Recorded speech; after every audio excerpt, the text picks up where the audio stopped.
ऐकून घेता येत असेल, आता इकडे गाठले मुली बोलाल्या. बऱ्याच ठिकाणी महाराष्ट्र घ्या, देश घ्या, जिल्हा घ्या, तालुका घ्या किंवा गाव घ्या, प्रत्येक जण आपापल्या परीने सामाजिक चळवळ करत असतो. समाजासाठी आपल्याला काहीतरी केलं पाहिजे, समाजाचं आपलं काहीतरी देणं आहे, एवढं फक्त आपण म्हणतच असतो. पण कोणी पुढे येऊन काही करत नाही, लक्षात ठेवा. म्हणजे बोले तसं जायला त्याची वंदावी पाऊले हे म्हणणं सोपं आहे. बोलता तसं जर तुम्ही करत असाल तर तो मनुष्य काय होतो, सर्वांसाठी वंदनीय ठरत असतो. बाबासाहेबांनी जर हा विचार केला असता की मी मिळवलेल्या 32 डिग्र्या फक्त माझ्या कुटुंबासाठीच वापरणार, तर मला सांगा या ठिकाणी आपल्या समाजाचा विकास झाला असता का? मनुस्मृतीतून आपण कधी बाहेर आलो असतो का? नाही. नुकतीच होळी झाली, बाबासाहेबांनी पहिल्यांदाच होळी केली. ती कोणती केली माहिती काय? चातुर्वर्ण्य व्यवस्थेवरती आधारित असलेली मनुस्मृती, त्याचं धन केलं आणि ती आपल्या समाजाची जर कुठली होळी खरी असेल तर ती होळी. पण मला अभिमान वाटतोय, एनके सरांनी रात्री 10 वाजता मेसेज टाकला होता. तो मेसेज वाचत असतानाच माझ्या डोळ्यामध्ये आनंदाचे अश्रू आले. मी सहज मुलांना बोलत गेलो, त्या होळी बद्दल बोलत गेलो, होळीचं महत्व त्यांना पटवून सांगितलं. होळी करा लहान आणि होळी करा दान, असं काहीतरी मी जाता जाता बोलून गेलो.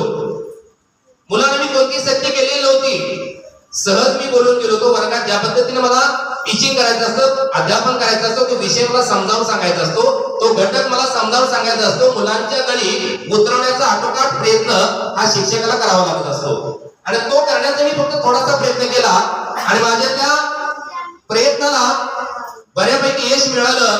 आणि होळी तुमच्या समाजात मला वाटते 54 वर्षात पहिल्यांदाच मी पाहिलं असं सरांनी वक्तव्य त्याच्यामध्ये केलेलं होतं एनके सरांनी, की माझी वयाची 54 संपली, पण हा असा पण चमत्कार घडू शकतो, असंही परिवर्तन होऊ शकतं, याचा त्यांना विश्वास बसला नाही.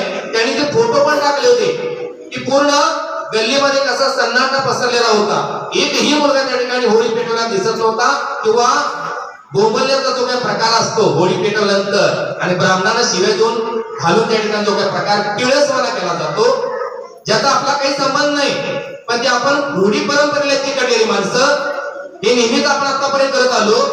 त्याच्यामध्ये आणखीन एक सरळ उदाहरण टाकलं, ते म्हणजे साथी आसरा. ज्यांच्या घरामध्ये जो उपक्रम चालू होता त्याच घरातल्या विद्यार्थ्यानं एक स्वाभिमानानं अभिमानानं धाडसानं उत्तर दिलं आपल्या आईवडिलांना, एक वेगळ्या प्रकारचं उत्तर दिलं, जे धाडस निर्माण त्याने केलं की मी या कार्यक्रमाला येणार नाही, मी शाळेकडे चाललो बघा. आणि त्यानं दप्तर घेऊन तो शाळेकडे गेला. त्याच्यासाठी मला वाटतं एक जोरदार टाळ्या वाजवतो. आणि अशी आपल्याला पिढी निर्माण करायची, आत्मविश्वासपूर्वक. कॉन्फिडन्स जर संपला असेल आपल्यामधला तर आपण जीवनामध्ये काही करू शकत नाही. यशाची पायरी, यशाची शिखरं जर आपल्याला गाठायची असतील ना तर स्वतःवरती पहिल्यांदा विश्वास ठेवा. जगावरती ठेवायचं राहू दे तिकडे, पण आपल्यावरती ठेवा. थोडक्यात सांगण्याचा उद्देश या ठिकाणी डिसेंबर मध्ये आपल्याला हा उपक्रम आम्ही सुरू करायचं ठरवलं. पहिल्यांदा मीटिंग घेतली, हा सगळा प्रवास तुम्हाला माहित आहे. मग तुमची मीटिंग झाली, त्याच्यात तुम्ही सगळ्यांनी काय केलं, ठीक आहे सर चालू करूया. माझ्या समोर मोठा यक्ष प्रश्न असा होता की माझ्या कुटुंबातल्या अडचणी प्रत्येकाच्या घरी असतात, माझ्या पण आहेतच. आणि सगळ्यात माझी मोठी अडचण एकच होती, आम्ही दोघंही दाम्पत्य जिल्हा परिषदेच्या प्राथमिक शाळेमध्ये सर्व्हिस करतोय. 35 वर्ष आमची सेवा झाली. रनिंग माझं जवळजवळ जाता 50 आणि येता 50, माझी 100 किलोमीटर रनिंग करून तिथं पण टीचिंगच करायचं. पुन्हा एवढं रनिंग केल्यानंतर मला घरी यायला कमीत कमी 6:30 वाजता. अर्धा तास त्या ठिकाणी मी करताना मी पाठ टेकत होतो. तेवढ्या पिरियड मध्ये एवढे जमलेली माझी बायको, माझ्या बरोबरीने अध्यापन करणारी, माझ्या बरोबरीनं पेमेंट घेणारी, 1 रुपया मागाई पण नाही आणि पुढे नाही, समान माझ्यासाठी माझ्या घराला मदत करणारी माझी अर्धांगिनी. जर त्या अर्धांगिनी मला तिथं अडवलं असतं, तिनं जर मला इथं जाऊ दिलं नसतं तर निश्चितच मला वाटतं हे तुमचं पुढचं मला काही करता आलं नसतं. तेव्हा पुन्हा एकदा या ठिकाणी काय करूया, माझ्या अर्धांगिनीसाठी तुम्ही जोरदार टाळ्या. हे जे सगळं मी केलं, हे जे सगळं केलं ते माझ्या फक्त पत्नीमुळे मी करू शकलो.